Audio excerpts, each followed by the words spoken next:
see Mandy's already got her one, if you want to hold it up. These are the signs for the, we mentioned it last week, Crusade for Christ is upcoming. Brother Rod Jones, it's his vision, his passion that we have this. He brought a few of us in and we got to work together. Like I say, that's going to bless him.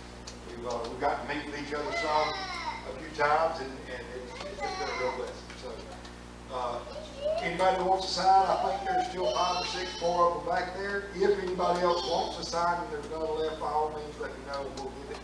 But just put them out there, let folks know. It's on there. It's August the 1st through the 4th. That's a Sunday night through a Wednesday night. Y'all come out. Got any questions about the man that's going to be speaking and preaching and delivering the message? Carson has seen him preach before, I know. So I'm sure you can ask her any question you want. She'd be glad to help you out with it. But anyway, y'all try to make plans to attend, and the big thing is invite folks to come. Invite people to go to it that don't have a church family. That's kind of the idea of this. As well as Brother Rod told me this morning, he was talking to Brother Don the other evening, and he told him, he said, Sunday morning while I'm at Leon, I'm going to be preaching to the church. He said, all the rest of the time I'm preaching to the lost. And that's what it's for. It's trying to bring some folks in that may not have a church and may not know the Lord. So invite folks. So we'd love to see them there. But anyways, also, as y'all always know, and I've already pretty much done, our offering for the Lighthouse Children's Home. If you got one, you haven't stuck it in there yet, feel free to do so and get the urge to do so. They always appreciate it for sure. All right, let's get right on into what we're going to do tonight. I don't have a whole lot, but we're going to have some interaction like we always do. But we're going to start off with a few questions like we normally do. And I'm going to ask you this. Who in here has ever been in a fight? And now this don't have to just be a fist fight. I mean, who in here has ever been in a fight? Come on, Denise. The simple answer is that everybody in here has been in a fight of some sort. If you've got brothers and sisters, you've been in a fight. If you have a husband or a wife, you've probably been in a fight. If you've been, then everybody has been in a fight of some sort at some time. So, all right, now, and show of hands and let me call on you. Somebody give me a reason for the fight you may have been inside. Okay. Hey, this is not, we're not in court. I just want to have it here reasons. I don't want to hear a defense. Yes, sir. Okay. And I kind of expected to hear that back. Anybody else got reasons you've been in a fight before? Jealous girlfriend. Jealous girlfriend. That's a good one. It really is. Yeah, that's a good one. Anybody else? Just, I didn't say this was a fist fight. This is I've been in a fist fight.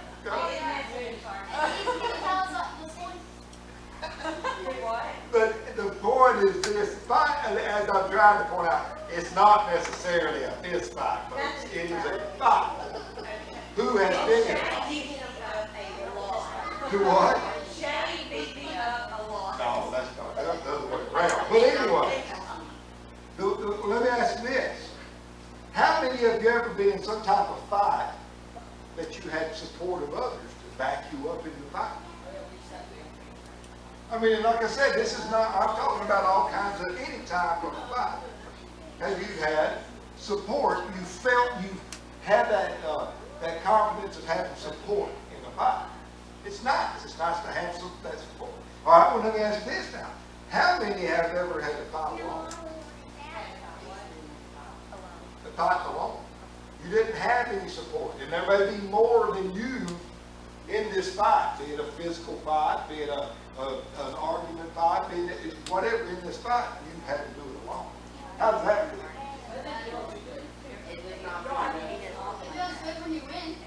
Yeah, but it's not, it don't feel so good when the odds are against you in a fight, correct?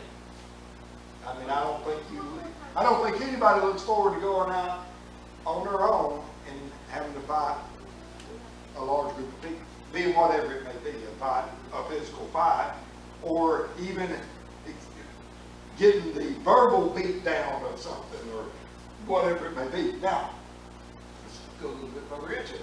As Christians, we do face battles. We do have fights. Do we not? Anybody kind of follow where I'm going with it, or follow what I'm saying? In order to, if you stand for your Christian beliefs, there will be fights. At some point, there'll be some kind of fight. Now, you can choose, and it actually may be physical, or it may be verbal, or it may be mental, or it may be spiritual. It'll be a fight. Now, as a Christian, it may seem, and this I know is something that could be very prevalent for school-age kids, especially if you are in a class or on a team or whatever it may be, that there's not a lot of Christians, or maybe there's none. Maybe you're the only one.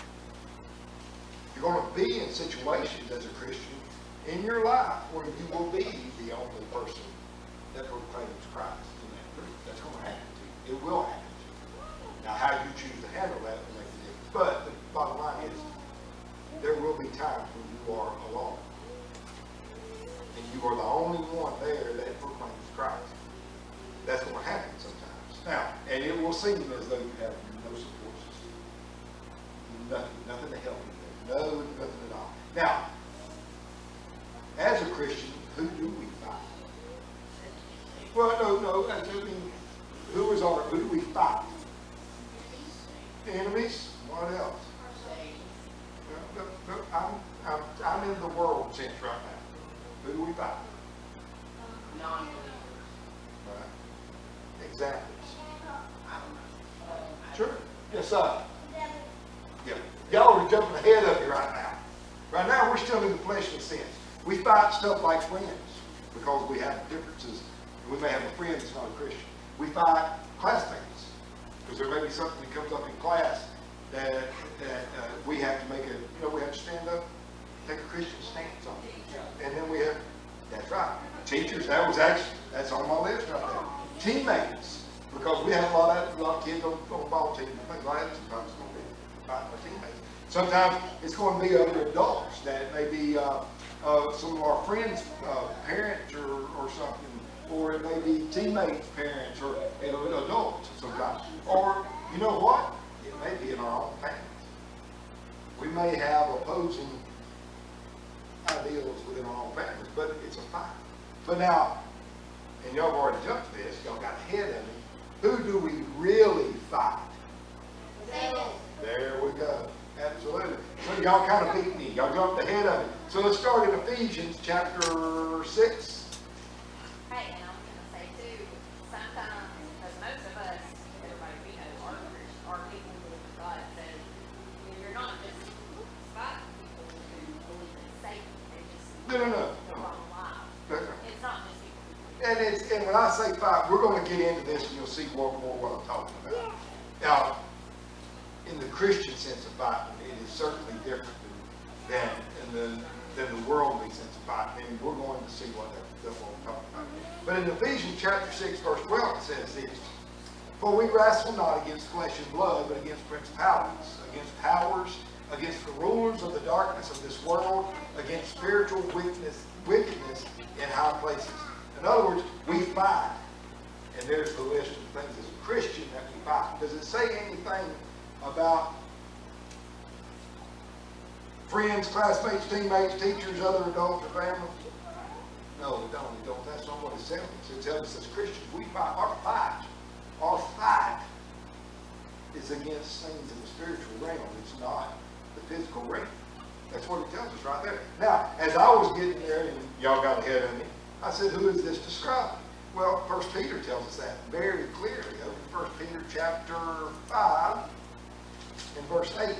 1 Peter chapter 5, verse 8, it describes, it lets us know. It tells us this: be sober and be vigilant. Or in other words, be serious and be focused on the task at hand, the job ahead of you. Because your adversary, your enemy, your opponent, the devil, as y'all have already pointed out, good job. Just like a roaring lion, he walks about seeking whom he may devour. He is fighting you. Now, can we see the devil most of the time? I mean, do we see the devil most of the time? Do we? Actually, no. Now, I can tell you that through the description from the Bible, the devil is not that guy with the solid red with the little pig or the horns and the little goatee and the tail and the pitchfork. Actually, he's described as a very beautiful creature. He's also described as someone that can transform into whatever he wants to be. Things like that. So, we may see the devil, but we don't see him as the devil. A lot of times the way we see the devil is in the fight that we have to fight. And it is the devil or his devils or demons that are influencing that other party that's fighting against us, that's causing us trouble. So even though it may be in the form of a confrontation of some sort between humans, that's not the fight of the Christian. The Christian is in the spiritual world. It's in the realm, it's with Satan or his minions or whatever you want to call that, whatever it is there. So even though it feels like we're fighting with all these people that that are oppressing us, that are trying to take prayer out of school, trying to take the Ten Commandments out of public buildings, is trying to take the name of Jesus out of a public school, trying to take creationism out of science in a public school, even though that may seem like our fight is against them physically. Be it in a court of law, be it fighting toe-to-toe, be it whatever it is. That's not where our fight as Christians, that's not where our fight is. Our fight is against the devil. That's where the center of evil comes from. It's from Satan himself. Now, the next little thing I jotted down in my study was, how in the world do you expect me to fight with a demon or Satan himself? Any of y'all want to fight with the devil? Y'all want to go toe-to-toe with him? You think you would win? No. Probably not. And then, he started as an angel, one of the highest, possibly the head angel of heaven, of creation. So, I don't think we would want to physically go toe-to-toe with him. Now, some of us probably would do it. I believe that. I believe there's people that would. Huh? Oh, hell, he makes the Matrix moves look like nothing. I mean, this is a guy that he'd probably go there toe-to-toe with you and really hurt you. Hey, we know that there was a guy in the Old Testament that wrestled with an angel. Y'all remember that? Who was it? It was not Abraham. No. Okay. Yeah. And who did he become after that fight? His name was changed. That's right. He became Israel, the name of the country. Now, what happened in that fight? And who was he fighting with? He's actually fighting with the what we would know as the Jesus in the form of man. That's when you read it, and that's another. We can go to that some other time. But it basically been like he was wrestling with me. They wrestled all night long, and Jacob fights with him, and I'm going to fight with you, I'm going to hold on to you, I'm going to wrestle with you until you give me that blessing. And they tussled me, tumbled all night long, and you're thinking, Jacob, pretty bad thing. But then when it was time for it to end, the angel just reached over and touched him on the leg. And that was it. It's over with. He's done. Fight was over. And that was just that angel. So no, we probably wouldn't actually want that say. We'd probably beat us down pretty good. Even if you was ready for it, he'd probably beat us down. So, how do we fight Satan?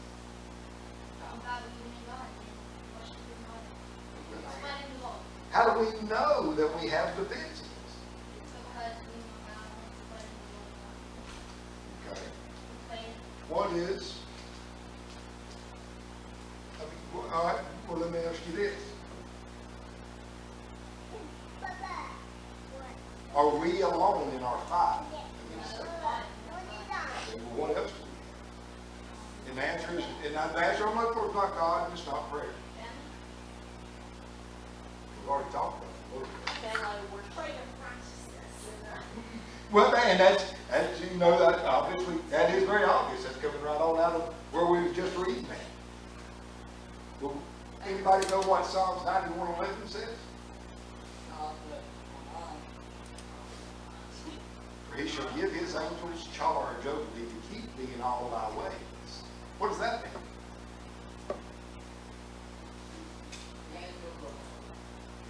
So, what do we normally call that? This is kind of the area of the Bible where this term comes from. Something we talk about. You ever heard of it? Guardian angels. Have you ever heard that? I remember, I believe it was Denise had a little pen or something that Granny Brown, I think, may have got you that said something about don't drive faster than your guardian angel can fly or something like that. What is a guardian angel? What is your, and hey, hold on. Hands up. I'm just curious as to what you feel. Give me a description of what you think when you hear the term guardian angel, or this first. Go ahead. Something that makes you Anybody else? I'm just curious as to what your thoughts are. And that's all I mean. I'm not. It's not right and wrong. I'm just curious how you view this and you think of this. We did briefly go over some of this stuff. Yeah. All right. Anybody else have one? Just a thought. Just what do you? When you hear the term guardian angel, what do you feel? What do you think? someone that's like, something that like, All right, now let me ask you this. If it's something that protects you, and I think it's a really good definition, a very basic definition, when you say protects you, can you expand on what that means? protects you from sinning or Oh, okay. I like that answer. Anybody else got a thought? Does it, and let me ask you like this, does it mean that you will not get hurt? Does it mean that you will not have folks that get the best of you when you try to stand up for your Christianity? Does it mean you're going to always win? No. Well, let me ask this then. Let me ask you this. When you think of this, give his angel charge over thee, or a guardian angel, in your mind, what do you see? Describe, and I mean physically describe what that guardian angel, what does that mean? I hope I'm making sense to you. I want you to tell me what's your ideal of what this means. And I don't mean that it protects you, or that it means the angels will protect, guardian angels protect you.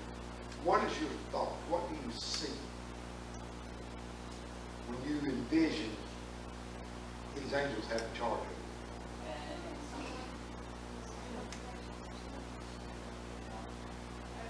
Again, I'm asking for you to describe the guardian. I'm not asking you to describe what he might do. I visualize something bigger than Right. okay, something like that. Yeah, that's just like Well, the wings are, I mean, that's all through the Bible. We know that wings are on angels. what's like wings, like big white wings, all white, it has a yellow thing on the top. And this is what I'm talking about. That's what I want to know. What did you I envision? picture smaller. Really? Are you picturing a hollow? And I'm just curious. You know, it's, Small, huh? But-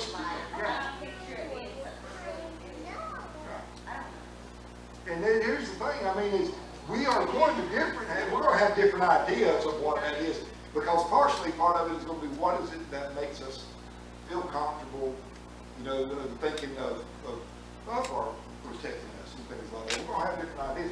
But let me ask you this. How many guardian angels do you think you got? I mean, really, how many do you think? One protects everybody. One that can protect everybody? One, like, got one, and each person has one. Okay. Okay. I mean, and this is, again, I'm just curious as to how you know, because I know everyone else thinking this kind of thing every now and then. All right. Let me read something to you to give you an idea of what this guardian angel idea really is. And again, it's not that nobody's been wrong in any way, but this I mean, this makes me feel like I got nothing to worry about. Look in 2 Kings chapter 6. And I'm going to read verses 15 through 17. 2 Kings chapter 6, verses 15 through 17. Now, this is Elijah. And this is Syria is coming against Israel in war. But listen to these three verses here. And when the servant of the man of God, or the servant of Elijah, was risen early, and had gone forth, behold, a host compassed the city, both with horses and chariots. That would mean the Syrian army had encircled them. They were all around, ready for war, prepared, on their horses and their chariots. And his servant, Elijah's servant, said unto him, Alas, my master, how shall we do? Or in other words, oh man, what are we going to do? We are surrounded, and and he answered, Fear not, for they that be with us are more than they that be with them. And Elisha prayed and said, Lord, I pray thee, open his eyes that he may see. And the Lord opened the eyes of the young man, and he saw. And behold, the mountain was full of horses and chariots of fire around about Elisha. I think kind of didn't really over here, but I think Paul had this inside. Yeah. And it hit me. It struck me right then while I was back there working the computer. It just struck me. Wow. Now listen to what it said. It said, the mountain was full of horses and chariots of fire around about Elijah.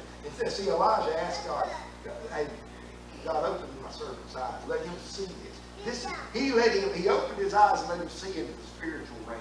And this is a little note that I jotted down too for myself right here as I was thinking and reviewing and studying a little bit more after I got here to the church. The spiritual world is far more real than the physical world in which we now are bound in by this old vessel of clay. Or in other words, although we think of our bodies in this life as the most real thing that there is, it's not. Our spirit is this body that you have. This is just a carrier. It's a ship for your spirit, which is what you really are. So, in the spiritual world that we can't really see it because we got these fleshly eyes, Elisha could see. And Elisha asked God, hey, I need you to calm my servant down a little bit here. I need you to show him what it is that's really going on. And although there's this Syrian army out there that's just, enough to blow them away, all of a sudden that guy, God opened his eyes and he let him see that all around, it wasn't just a guardian angel that, and I'll be honest with you, I'm like whoever was saying, I've always envisioned that guardian angel as this big, bad dude that could just whoop everybody.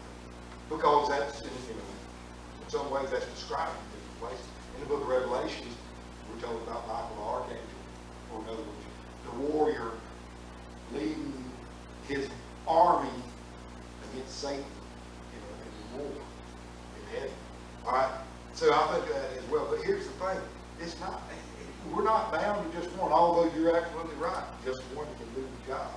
It only takes one for the whole world. Yet even still, they're all around. And if we could see it, the Lord would open our eyes. There wouldn't be an empty spot in this church. There wouldn't be an empty spot in that parking lot because they're there. Now, it don't mean that you're never going to be affected and have anything bad happen to you, or you're not going to get killed, or you're not going to get hurt. It simply means that God's will be done. It's that simple, and they're there. They're all around us. And that's, I don't know, for me, it was just one of those things like, boy, that's nice. I like that. We got nothing to worry. We got nothing to fear. We're never alone, even in our fights, we're never alone. God's always near. Angels are always there. You're never alone. Now, you may suffer, and it may be rough, but you're not alone. And you have an expected if you're a Christian. Yes, sir. So, what type of angels will we be? Will we be? We won't be. We will be us in our most pure form. We will be us in a perfect form. We will are, we'll have the, see,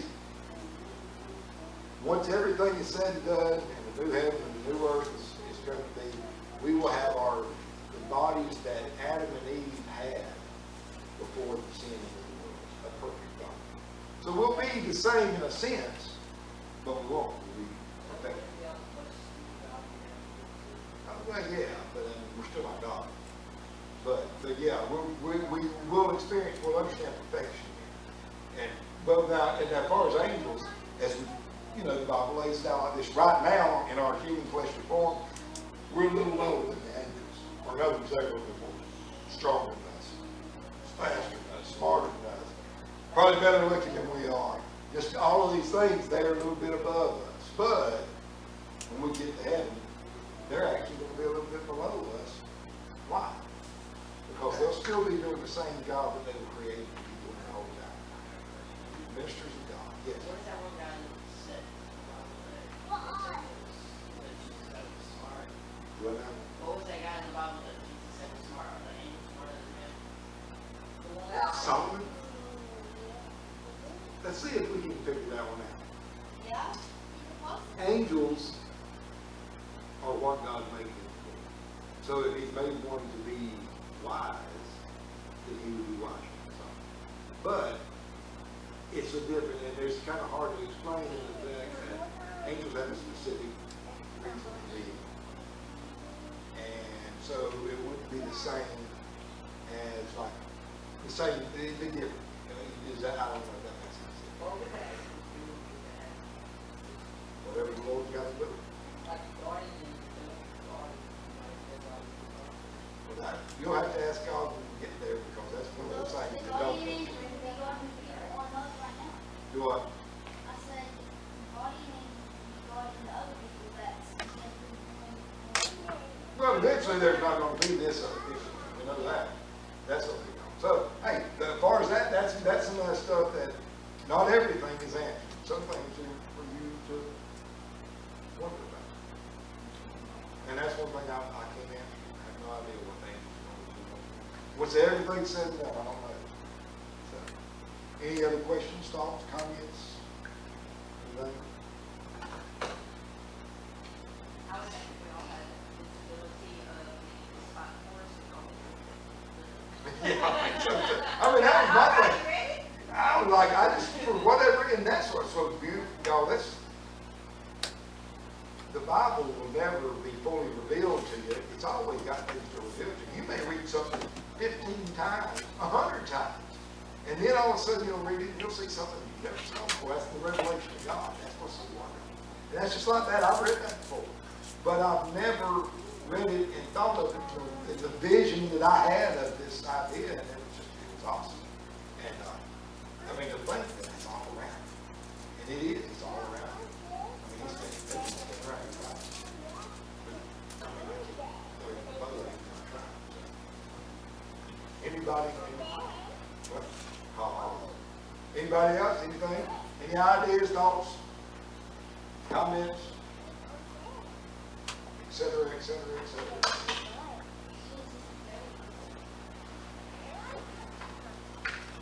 Question, comment? Well, we got there. Almost, but not quite. All right, that's on that, and we will go to prayer question. Yes, sir.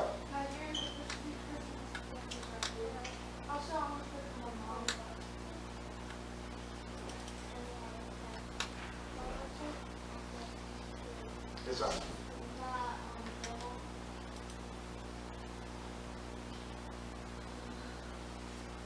Yes, sir. Yeah, the one that's playing with the other guys here.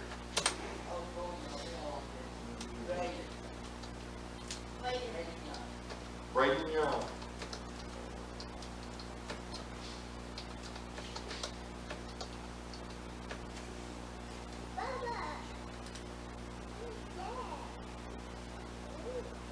Yes, sir.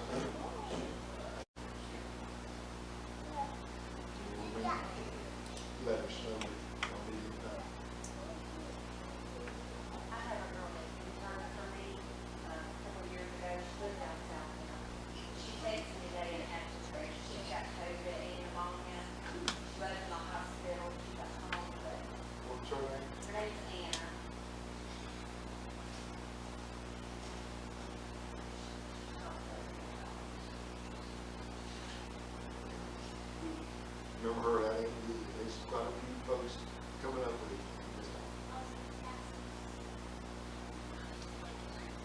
Gracie Lynn. She's got COVID.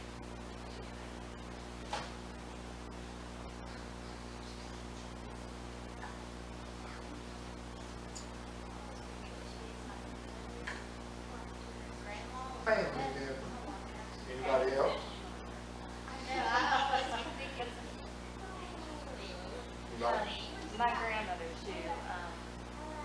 They haven't officially diagnosed her, but it's looking like she's got Alzheimer's. Hmm. Yeah. And she's 85.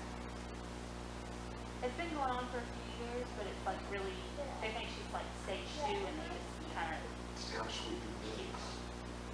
It's it's a rough disease, but I mean, it's bad enough for the person that has it as they begin to descend into it, realizing that they are, but I mean, it's even harsher, I think, on those who are, I think once it gets, that's a real credit, certainly. Yes, sir. My family. Right on.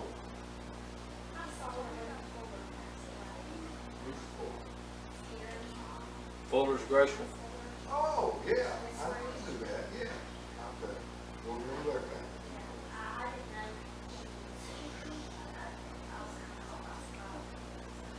Yeah, I remember that thing. How old was she? I figured he was over somewhere. Yes, sir. My mom.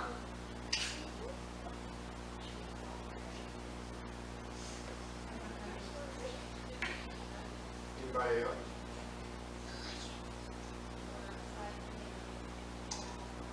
Yep. Emily are down with Lakeland with her Nana, and we'll be traveling back home on Fridays.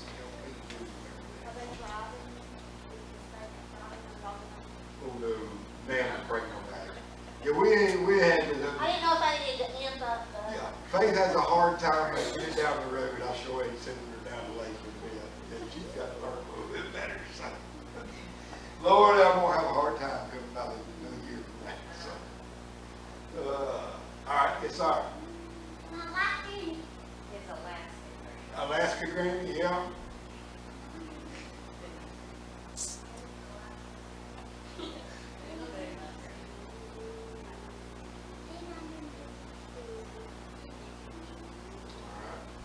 Y'all would remember Mr. Alfonso Ocampo, my good buddy. I know some of you know him. He has got COVID right now. Today is day, I talked to him again today. Today's day 7 that he's had symptoms, which a lot of times seems to be the pivotal time that it either starts getting better or starts getting worse. See, I'm afraid it's bad. He's out don't complain. You don't hear much complaining out of him. And he told me he's doing okay, but he's been aching really bad the last couple of days. Did finally lose his taste and his smell, so if you would remember my old buddy. Oh, yeah.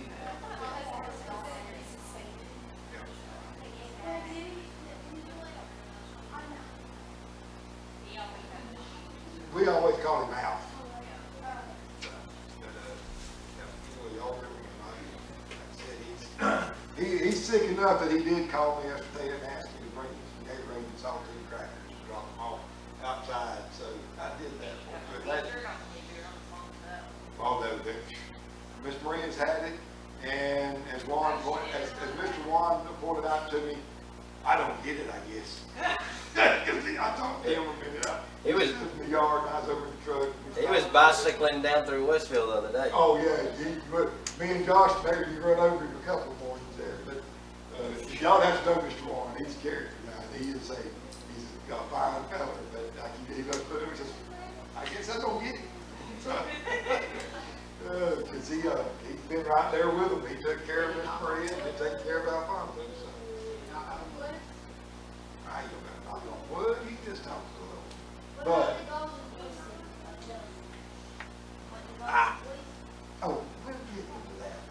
We're still doing okay.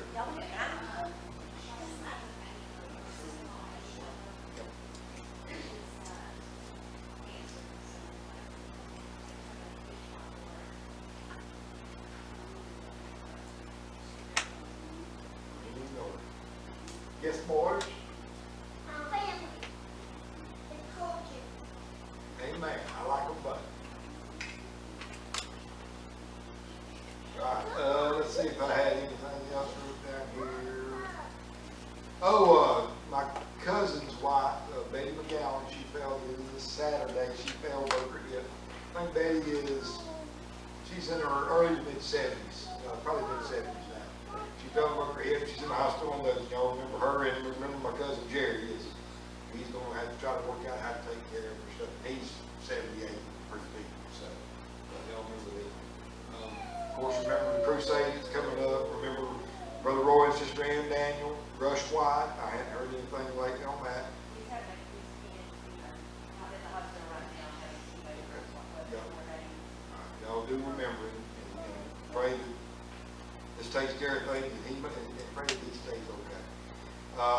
Brother Gerald, our very own Brother Gerald Brazil, if you hadn't heard, it looks like he's got prostate cancer.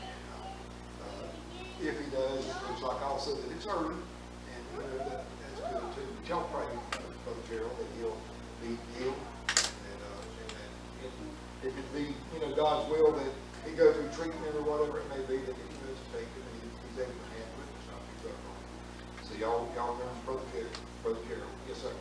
There was a student at the school, she fell down out of bed and she died. So she paid yeah, she was one of our breakdown students. She started, I guess, probably around the year or so. She started anyway, she was broad. He would go and pick her up every morning. I could actually do a funeral. I had her in first grade in my homeroom. Yeah, she's never been in a genetic classroom, but she's had a big line. I mean, she's just had all kinds of really massive physical ailments through the years that she's had it. But they love this as a family. She failed and seemed to be doing fine. They got back home. They were going to get her big line clean, and she sort of had a headache and pulled her in to somewhere in the Pensacola. She actually ended up passing away at the hospital right then. But it's one of those things where she is fully, Okay, she amen. had, her little body had, we just can't imagine. But of course her family is, Well, they're still going to be missing. yeah. We talked about being fully healed now, and not suffering anymore, and that's true. But it don't change the fact we miss it, and Well, I mean, she would laugh, she would laugh at you, and she'd run around, we'd be in IAP. She also had the mouth of a sailor. Yes, she did, yes, she did.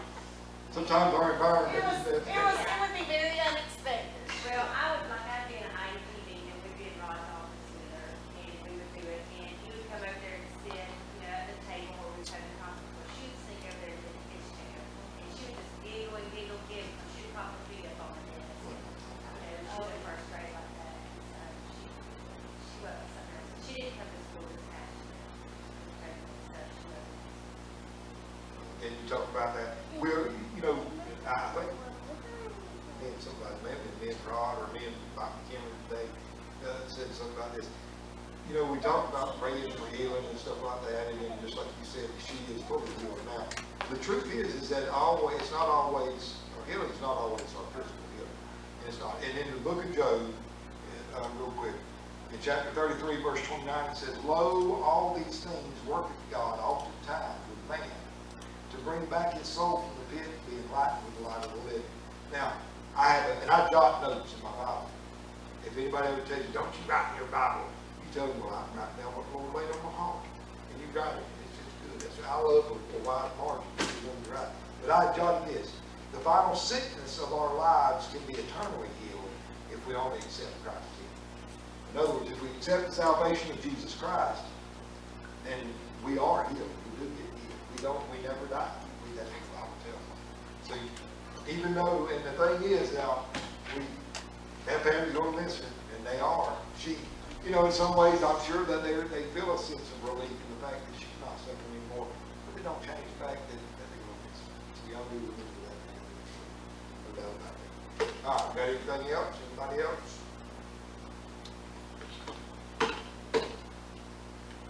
All right. say? There's something else. Oh, movie night, August the 6th. We're watching God Not Dead 2 this time, and that's going to be I actually started hearing some stuff floating around on Facebook about the newest one. the newest one. Yes, Part 4 is on. they started putting some stuff out. Yeah. And I can tell you, I watched the full trailer on it. It is going to stir up some controversy. It is, because it looks like it's coming from a little bit of a political. Well, it's a Senate hearing, Yeah. and but it's discussing Christian homeschooling. It's what it's because that's one of the things. Each one of those movies, they address something that's pertinent and that kind of stuff. This one I think is really getting out there, but it's a good conversation starter for sure. But we'll see. That's coming out, I think, in October is its release, its actual release date. It'll be released to theaters, and then we'll see from there. So, but we're going to look at part 2. If you haven't seen it yet, it's dealing with the name of Jesus in the public classroom. Well, I love them all. They're really good movies to me. So, anyway. All right. Anybody else? Anybody want to lead us in prayer tonight? Mr. Will, everybody, let's bow our heads.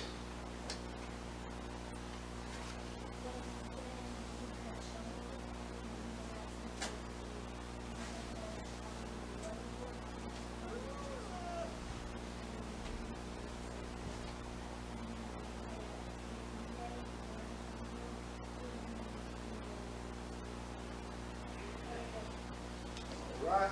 Do you want to do Be that? good. I'll see you next time. Are we gonna